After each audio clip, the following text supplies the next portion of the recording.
Good morning Shri Kanya Prathmik Vidyalaya Kalavad standard 8 subject English semester first unit number 3 last अपने unit number 2 जोयु first अने second number unit अपने complete कर्या।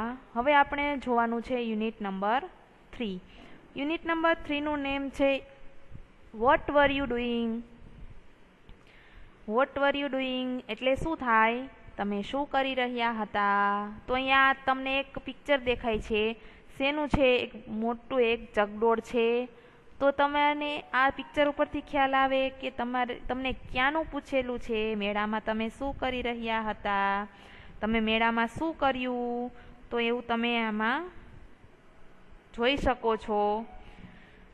तो एनी एक्टिविटी फर्स्ट छे। एक्टिविटी फर्स्ट छे आ एक मेळाना एक अमुक सेंटेन्स क्वेश्चन आपेला छे, एना आंसर तमारे जोवाना छे। आ कोई एक्टिविटी तो जाते ज करवानी छे। तो आपणे हूँ अहींया करावुं छुं, जोईए। पेलो क्वेश्चन एक्टिविटी फर्स्ट नो एवो छे, what do you see in this picture. पेलो क्वेश्चन केवो पूछाय छे के what do you see in this picture. तो तमे लखो शुं लखशो, आ पिक्चर में तमे शुं जोवो छो, तमने शुं देखाय छे आ पिक्चर नी अंदर। तो तमारे लखो I see a giant wheel in this picture. विशाळ चकडोळ, मोटू चकडोळ देखाय छे। वेर इज इट फाउंड, क्यां छे, तो के it is found in fairs, मेळामां। Have you ever taken a ride in it. तो एमां शुं लखशो तमे, yes I have. And fourth number नो क्वेश्चन छे, tell your class about your experience riding on it. ए तमे कोई पण राइड मां बेठा होय एनो एक्सपीरियंस तमारे अहींया लखवानो छे, जे तमारे जाते लखवानो छे। हूँ एक चकडोळ मां बेठी हती, पेला तो ते धीमे धीमे चालतुं हतुं, पछी ते फास्ट चालवा मांड्युं। एवो तमारो एक्सपीरियंस तमारे अहींया फोर्थ नंबरना क्वेश्चन नी अंदर आंसर मां लखवानो छे। पछी आपणे एक्टिविटी 2 जोईशुं। एक्टिविटी 2 छे नानी एवी स्टोरी छे, पिक्चर स्टोरी। पिक्चर आपेला छे, चित्रो आपेला छे, एनी उपरथी स्टोरी आपेली छे। ऊपर पेरेग्राफ पण आपेलो छे।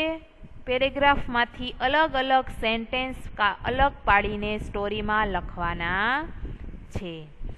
Veenu climb up a tree. Veenu एक झाड़ पर चढ़ियो। पेला चित्र में तमे शुं लखशो, वीनू झाड़ पर चढ़ियो। He sat on a branch. बीजू सेंटेन्स केवुं लखशो, ते एक डाळ पर बेठो। चित्र में जेवुं देखाय छे एवुं ज अहींया सेंटेन्स लखवानुं छे। पेलू सेंटेन्स अहीं लखवानुं, वीनू झाड़ पर चढ़ियो। अने बीजू सेंटेन्स लखवानुं, he sat on a branch, ते झाड़नी डाળી पर बेठो। He was cutting the same branch. बीजा चित्र में शुं लखशो, ते एज डाळ कापी रह्यो हतो। एन ओल्ड मैन सो धी बॉय। अने बीजू सेंटेन्स शुं लखशो, एक वृद्ध माणसे ते छोकराने जोयो। ही सेड, ओ वीनू। तीजा चित्र में शुं लखशो, ही सेड, ओ वीनू। तेणे कह्युं, अरे Veenu, don't cut that branch. ते डाળી काप नहीं, यू विल फॉल, तू पड़ी जाइस। ध बॉय लाफ्ड एट ध ओल्ड मैन। चौथा चित्र नी अंदर जो आ सेंटेन्स आवशे के छोकरो हसवा मांड्यो। पेला वृद्ध माणस पर छोकरो हसवा मांड्यो। He did not follow his advice. तेने तेनी सलाह स्वीकारी नहीं। पछी शुं आवे छे पछीना चित्र में, तो ही कंटिन्यू टू कट ध ब्रांच। ते डाળી सतत कापी रह्यो हतो। ई आ 5th नंबर सेंटेन्स में आवशे। He fell down and broke his leg. अने लास्ट सेंटेन्स में शुं आवशे, ते पड़ी गयो अने तेनो लेग पग भांगी गयो। આ સ્ટોરી અહીંયા પૂરી થાય છે. સેકન્ડ એક્ટિવિટી પણ પૂરી થાય છે કે વિનુ નામનો છોકરો હતો, તે ઝાડ પર બેઠો હતો, જે ડાળી પર બેઠો હતો, તે જે ડાળી પર બેઠો હતો એ જ ડાળી તે કટ કરી રહ્યો હતો. ત્યાંથી એક વૃદ્ધ માણસ પસાર થયો. એ પેલા વૃદ્ધ માણસે તેને ઘણી બધી સલાહ કરી કે તું તે ડાળી કાપ નહીં, તું પડી જઈશ. પણ વિનુ એના પર હસ્યો, તેને તેનું માન્યું નહીં. અંતે ડાળી તૂટી ગઈ અને વિનુ પડી ગયો અને તેનો લેગ ક્રેક થઈ ગયો. પછી એક્ટિવિટી 3 છે. એક્ટિવિટી 3 શું છે તો કે એક પત્ર છે. એક ટીના નામની છોકરી તેની ફ્રેન્ડને મીનાને પત્ર લખે છે કે તે મેળામાં ગઈ હતી, તેનો એક્સપિરિયન્સ તે તેને કહે છે. એ એક્સપિરિયન્સ છે. પત્ર તમારે ઇંગ્લિશની અંદર લખવાનો આવે છે, એક્ઝામમાં પૂછાય છે તો તમારે આ રીતે પત્ર લખવાનો રહેશે. જેમ ગુજરાતીમાં જમણી બાજુ તમે એડ્રેસ નાખતા એમ જમણી બાજુ એડ્રેસ નાખવાનું થતું નથી. ઇંગ્લિશની અંદર પત્ર લખવામાં તમારે ડાબી બાજુ એડ્રેસ નાખવાનું આવે છે. તો જોઈએ, Tina lives in town called Halol. Tina ક્યાં રહે છે તો કે ટીના હાલોલ નામના શહેરમાં રહે છે. It is surrounded by small villages and it is not far from Vadodara. તેની આસપાસ ઘણા બધા ગામડા આવેલા છે અને તે વડોદરાથી દૂર નથી. લાસ્ટ મંથ, ગયા મહિને, Tina visited a village fair near Halol. ગયા મહિને ટીનાએ હાલોલ પાસેના ગામના એક મેળાની મુલાકાત લીધી. આફ્ટર અ ફ્યુ ડેઝ, થોડા દિવસો પછી, she visited a trade fair in Vadodara. થોડા દિવસ પછી તેને ટ્રેડ ફેર, વડોદરામાં એક ટ્રેડ ફેર, વ્યાપાર મેળાની મુલાકાત લીધી. C wrote a letter to her friend Meena. તેની ફ્રેન્ડને એ પત્ર લખે છે. who lives in Bhuj. તેણી ક્યાં રહે છે તો કે ભુજમાં રહે છે. તો એડ્રેસ આપેલું છે હાલોલ, 25 જુલાઈ 2014. ડિયર મીના. શું આ તમારે પત્રનું હેડિંગ છે એ વ્યવસ્થિત લખવાનું છે. જેમ તમે ગુજરાતીમાં લાઇન ટુ લાઇન એક જ લાઇનમાં તમે જેમ એડ્રેસ લખો છો એ જ રીતે ઇંગ્લિશમાં એડ્રેસ લખવાનું છે. ગામનું નામ, તારીખ અને જેને તમે પત્ર લખો છો તે શરૂઆતમાં તે આવે જેને તમે લખો છો તે, અને તમારું નામ છેલ્લે આવે કે તમે લખેલો છે એ ક્યાં લખવાનું તો કે છેલ્લે. Your lovely sister, your sense. તો જોઈશું આપણે thank you for your letter of 15th જુલાઈ. શું કે છે મીના? ટીના શું કે છે મીનાને કે તારા 15મી જુલાઈના પત્ર માટે આભાર. પેલા મીનાએ ટીનાને પત્ર લખ્યો હશે એટલે મીના તેનો આભાર માને છે. I was happy to read about your visit to Dholavira. તારી ધોળાવીરાની મુલાકાત વિશે વાંચીને મને આનંદ થયો. I visited 2 different fairs last month and I want to tell you about them. હવે ટીના કહે છે, શું કહે છે મીનાને? I visited 2 different fairs last month. મેં ગયા મહિને 2 જુદા જુદા મેળાની મુલાકાત લીધી. and I want to tell you about them. અને હું તને તેના વિશે કહેવા માંગુ છું. હવે ટીના એની શરૂઆત કરે છે, એક્સપિરિયન્સ બોલે છે. First, I visited a village fair between Halol and Pavagadh. પહેલાં મેં હાલોલ અને પાવાગઢ વચ્ચેનો એક ગામ મેળો જોયો. We went there in a auto rickshaw. અમે ત્યાં ઓટો રિક્ષામાં ગયા. There were 2 small temples outside a small village. અને એ નાના ગામની બહાર 2 નાના મંદિરો હતા. I went there with my parents. હું ત્યાં મારા મમ્મી પપ્પા સાથે ગઈ હતી. We reach there in the evening. અમે ત્યાં સાંજે પહોંચ્યા. The open ground between 2 temples was full of people. બે મંદિરો વચ્ચેનું ખુલ્લું મેદાન લોકોથી ભરચક હતું. There were many shops toys. There were many shops. ત્યાં ઘણી બધી દુકાનો હતી. કઈ કઈ હતી? તો કે ટોય શોપ, રમકડાની દુકાનો, સ્વીટ શોપ, મીઠાઈની દુકાનો, એન્ડ અને કલરફુલ બાજાર ઓફ હાઉસ હોલ્ડ આઇટમ. અને કલરફુલ બાજાર એટલે કે રંગબેરંગી ઘર વપરાશની ચીજોની દુકાન પણ હતી. Some children were standing in front of a toy shop. કે નાના બાળકો ક્યાં ઊભા હતા?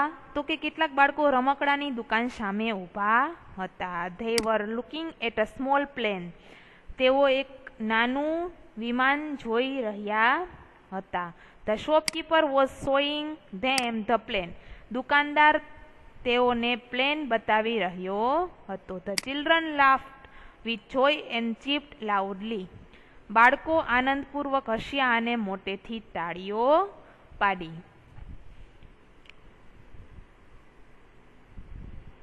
પછી શું કે છે? We also saw a merry go round and a giant wheel. પછી શું કે છે ટીના? કે અમે નાનું ચકડોળ અને મોટું ચકડોળ પણ જોઈએ. નાના ચકડોળને શું કહેવાય? મેરી ગો રાઉન્ડ, અને મોટા ચકડોળને giant wheel. The merry go round was quite small. Merry go round કેવું હતું? નાનું ચકડોળ ઘણું નાનું હતું. પણ the giant wheel was really huge. પણ મોટું ચકડોળ ખરેખર ખૂબ મોટું હતું. The place was full of noise. જગ્યા સ્થળ પર ખૂબ જ ઘોંઘાટ હતો. There were many loud speakers playing film songs. ત્યાં ઘણા લાઉડ સ્પીકર પર ફિલ્મી ગીતો વાગી રહ્યા હતા. There were many children in the giant wheel.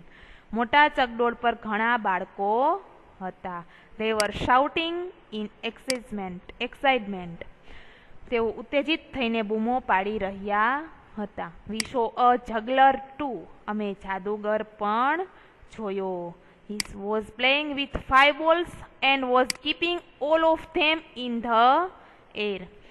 તે 5 દડાનો ખેલ કરી બધા દડાને હવામાં રોકી રાખતો હતો. It was wonderful. તે અદ્ભુત હતું. After some days. અહીંયા આપણે ટીનાના ફર્સ્ટ ફેરની મુલાકાતનો આપણે આ પત્ર પૂરો કરીએ છીએ.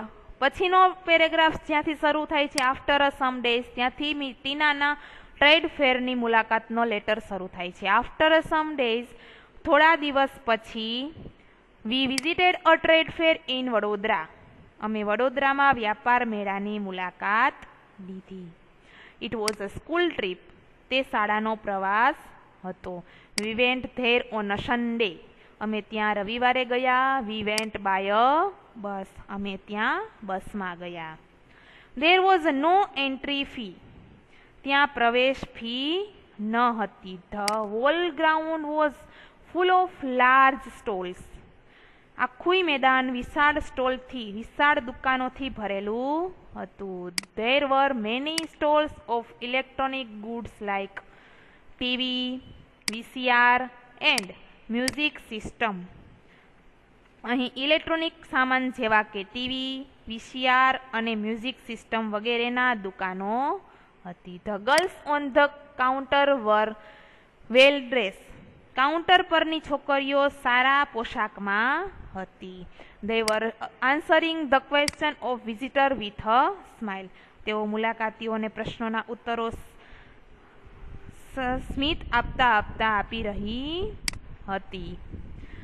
There was another row of stall for things like fridge, washing machine. શું કે છે કે ત્યાં સ્ટોલની બીજી એક હાર હતી. એમાં શું ઇલેક્ટ્રોનિક વસ્તુ હતી? તો કે ફ્રીજ અને વોશિંગ મશીન જેવી વસ્તુઓ હતી. One salesman was ડેમોન્સ્ટ્રેટિંગ the use of mixture grinder. ત્યાં એક સેલ્સમેન મિક્સચર ગ્રાઇન્ડરનો કઈ રીતે યુઝ કરવો તે પ્રત્યક્ષ દેખાડી રહ્યો હતો. Two young women were asking him some question. બે યુવાન મહિલાઓ તેને કેટલાક પ્રશ્નો પૂછી રહી હતી. We went round and show everything. અમે બધે જ ફર્યા અને દરેક વસ્તુ જોઈ. At the another end of the fair there were some fast food stall. મેળાને બીજે છેડે કેટલાક ફાસ્ટ ફૂડના સ્ટોલ હતા. My friends order pizza and I order a glass of lassi. મારા મિત્રોએ પીઝા મંગાવ્યા અને મેં એક ગ્લાસ લસ્સી મંગાવી. We sat down for a while and savoured the food. અમે થોડી વાર બેઠા અને ફૂડનો સ્વાદ માણ્યો. There were a couple of sweet shops, but we did not buy any sweets. ત્યાં મીઠાઈની 2 દુકાનો હતી. કપલ ઓફ સ્વીટ શોપ એટલે કે 2 દુકાનો હતી, પણ અમે મીઠાઈ ખરીદી નહીં. We came back in the evening. અમે સાંજે પાછા આવ્યા. Okay, I will stop now. લાસ્ટમાં આ શબ્દ ખાસ હોય છે. હવે હું અહીંયા અટકું છું. Convey my regards to your parents. આ એક કોમન લાઈન છે કે તારા માતા પિતાને મારા વંદન કહેજે. યોર સિન્સિયરલી, ખાસ દિલથી, ખરા દિલથી, ટીના એવું મીનાને કહે છે. અહીંયા આપણો આ પત્ર પૂરો થાય છે અને એક્ટિવિટી 4 પણ કમ્પ્લીટ કરીએ, એક્ટિવિટી 3 પણ કમ્પ્લીટ કરીએ છીએ. ફરીથી હું તમને થોડીક કહી દઉં કે ટીનાએ જે મીનાને પત્ર લખેલો હતો કે તે 2 મેળાની મુલાકાતમાં ગઈ હતી. પહેલાં તો વિલેજ ફેર અને પછી ટ્રેડ ફેરની મુલાકાત લીધી હતી. તેને એક્સપિરિયન્સ થયો હતો. તે એક્સપિરિયન્સ આખો લેટરમાં મીનાને કહે છે. તો આપણે અહીંયા એક્ટિવિટી 3 કમ્પ્લીટ કરીએ અને યુનિટ પણ અહીંયા જ કમ્પ્લીટ કરીશું. કારણ કે આ યુનિટ આગળ તો ટેન્સ આવે છે, જે કાળ આવે છે એ યુનિટ છે. Yesterday, tomorrow, today. અહીંયા એક્ટિવિટી 6માં જોઈ શકો છો યસ્ટરડે અને ટુડેની એક્ટિવિટીઝ જે આપણે ટેન્સ શીખીએ જ છીએ. એટલે અહીંયા આપણે ટેક્સ્ટ બુકમાં કંઈ લખશું નહીં. હવે પછીનો યુનિટ આપણે નેક્સ્ટ લેક્ચરમાં જોઈશું. Thank you.